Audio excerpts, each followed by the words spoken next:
All right, so we are doing the afternoon update. Down here, it's day 3 of the retrial of the 4 men inside: Eric Parker, Stephen Stewart, Scott Drexler, and Ricky Loveland. Today's been a really great day because it started raining, and I believe it was 70 degrees when we got here. So that is huge for us. Of course, we don't have all of our flags and signs out because we don't want them getting wet. If it dries out a little bit later, we will do that.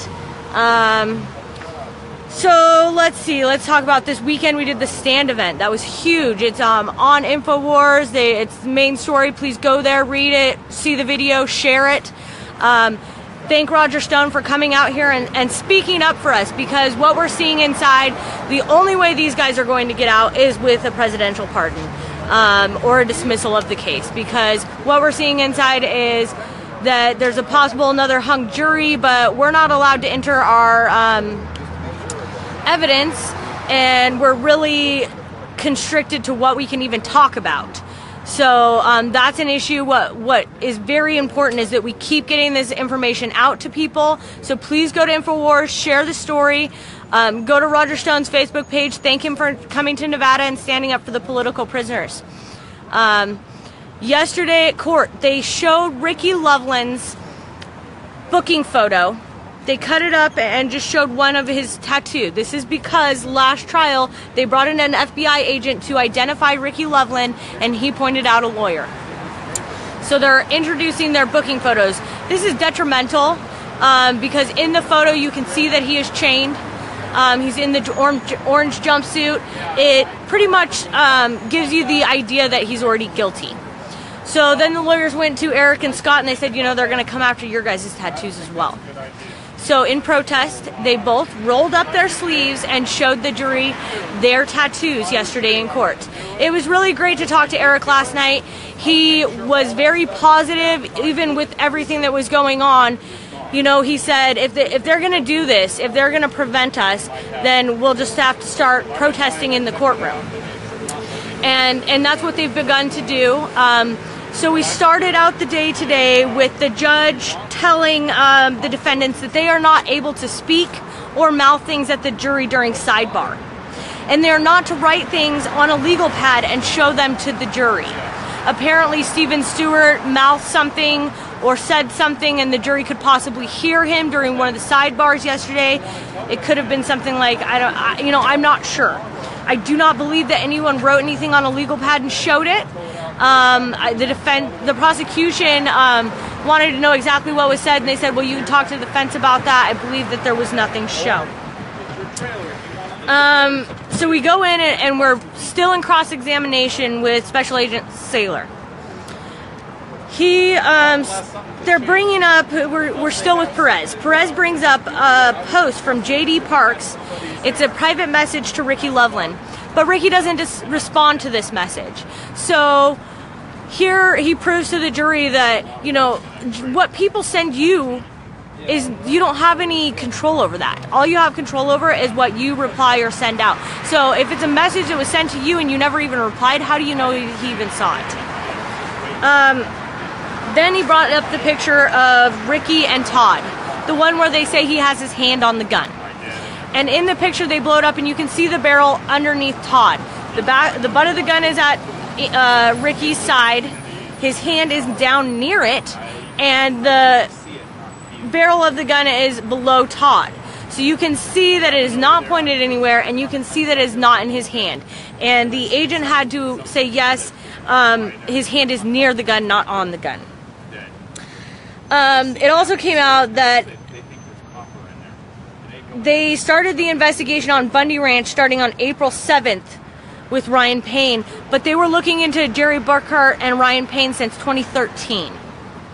So they didn't start looking into Ricky until April 7th, but Ryan Payne and Jerry Burkhart they already had on their radar since 2013.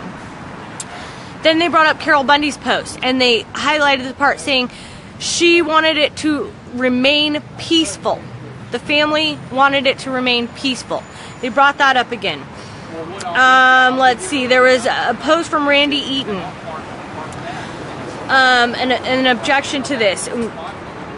this was, he said, what we are seeing is several media sources were talking about rising tensions, arresting the protesters, and a military-style standoff. He shows a bunch of different posts.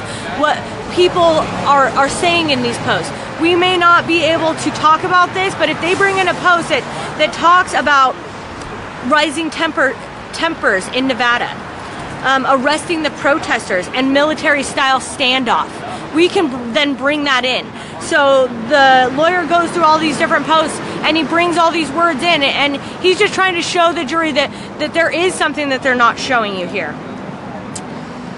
Then they bring up, and this is Marchese, he brings up that Saylor was one of the agents who helped arrest Eric Parker. There was an objection to this because it wasn't in direct examination. So he says, okay, well, if it's not in direct examination, then I would like to recall Saylor for the defense. What they're trying to get in here is the interview that Eric did with Saylor in the transport. Now, when Eric Parker was arrested, he was arrested in Ketchum, Idaho. He was not taken to our local office. He was immediately put in a vehicle and interviewed as he drove the 2.5 hours to Boise, Idaho, and booked there. So he's trying to get that interview brought in. They would not let it during this.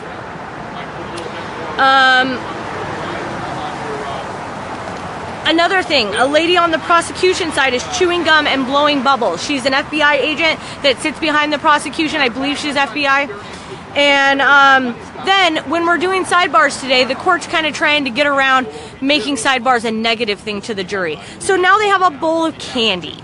And they're going to pass around a bowl of candy to all the jurors while sidebar is going on. Let's make it a positive thing. They all get, every time there's a sidebar, they're going to get a piece of candy. Are we children?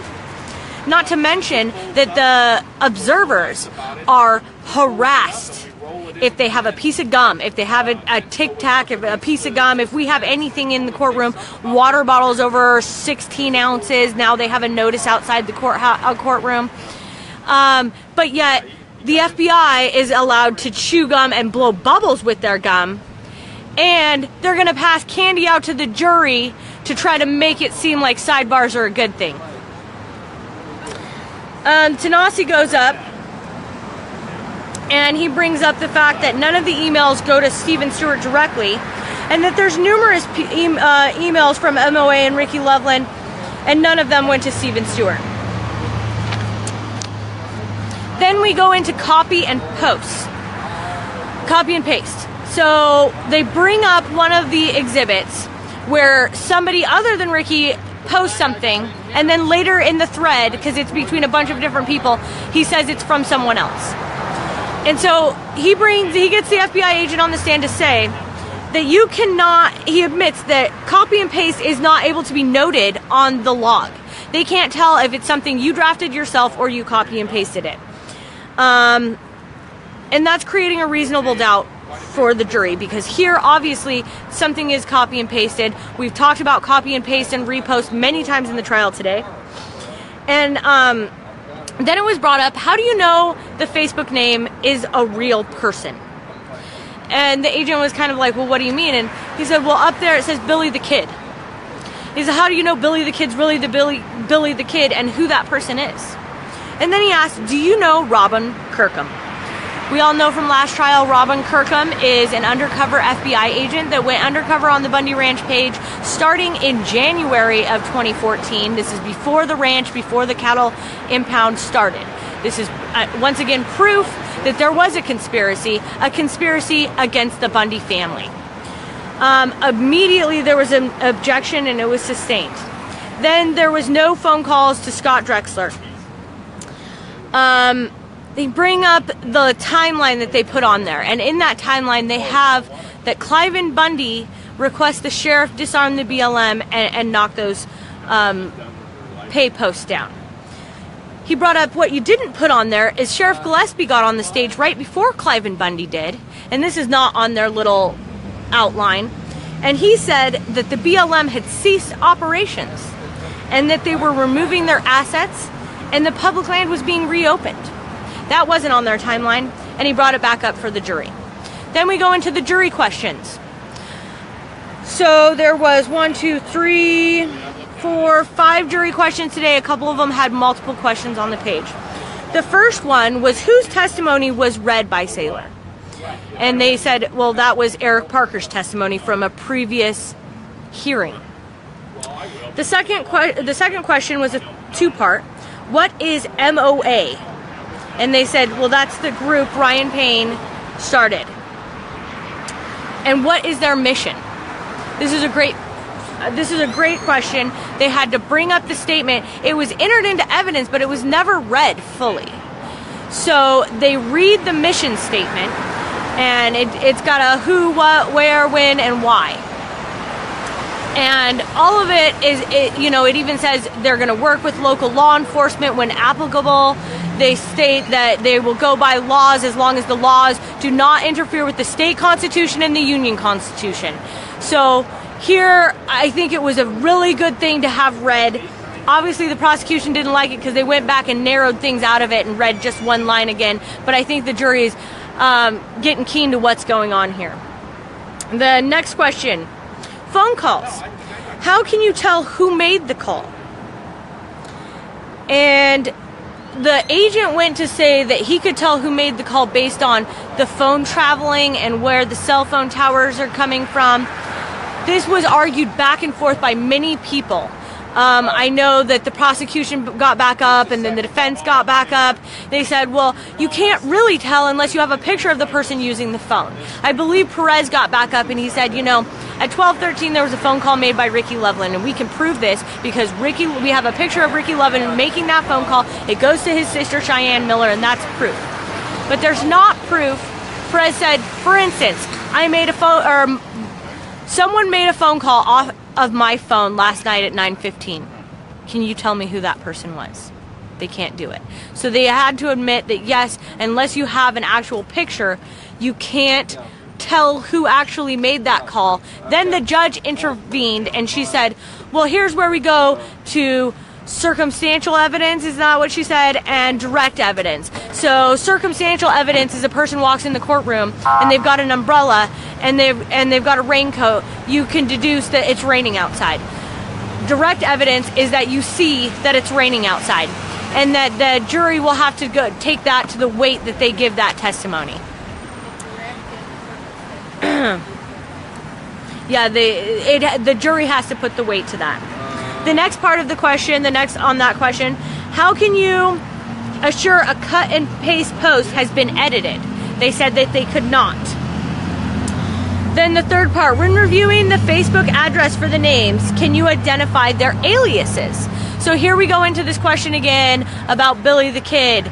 And once again, he said, after going back and forth between the prosecution and the defense multiple times on this question, he finally admitted that the only people they looked into, the many people on this thread, were the people that they were investigating. They didn't try to find out who Billy the Kid was. They didn't try to find out if Robin Kirkham was on that thread. We all know that the FBI informants, they go in, they say things, they make these comments, so that they can get people to incriminate themselves, or even their comments are being used inside this fake court in here as evidence against the defendants. You don't have to be the one posting the comment. It just has to be coming to you for it to be evidence against you in the courtroom. My favorite question from the jury today so far: why would you come armed when you are just crowd control and to round up cattle if you did not intend to use them? Here we're seeing that the jury understands. They're saying, well, what was the point in the BLM being armed if they're just there for crowd control and they're there for cattle? Why did the sheriff bring SWAT team if he's just there for crowd control? I mean, I guess he would bring SWAT team for crowd control, but some people they're realizing there's something not quite right there. They decided that that wasn't a question that this agent could answer, so they asked it, but they didn't answer it. And then the last question: were any of the other defendants communicated directly by Mr. Payne? Now, this is where having an FBI agent on the stand works for the prosecution. These guys have gone through extensive training on how to manipulate words. They have gone through extensive training on how to avoid answering certain questions or getting you to answer a question in a certain way, ask their questions in a certain way. So he says, well, Mr. Payne did many interviews with media, and he was quoted in those interviews, and Parker and Stewart read those articles. Is that an answer to that question? No, the answer to that question is no. So they ended up having to go back and reiterate that to the jury later on with one of the lawyers. The prosecution came back and asked if copy and paste was done automatically or if the person themselves had to copy it and paste it. So they said yes, the person themselves had to copy and paste it. The prosecution, like I said, goes through the mission statement, pulls out certain lines, states that laws that goes against the state and union constitution are unjust laws. You know, they're really trying to pick this apart. It didn't work out well. Jess gets up there and he tries to enter a different part of Eric Parker's testimony to answer the jury's question.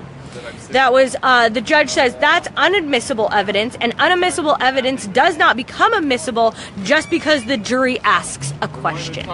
So they're feeling the pressure here because they're allowing the jury to ask questions, and some of those questions they're not going to like.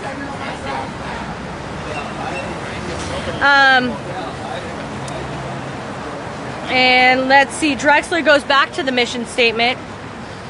And he goes back through it, says, you know, where it states they'll work with law enforcement, things like that. They didn't look at everyone on the page, and that's about it for the day. We are out at lunch here. The end of day report is going to be somewhat short. We have some other things that we've got to get right onto. So, like I said, we're really appreciate if you can share this, get the information out, talk to your friends and neighbors. You know, just posting something on Facebook's not going to work.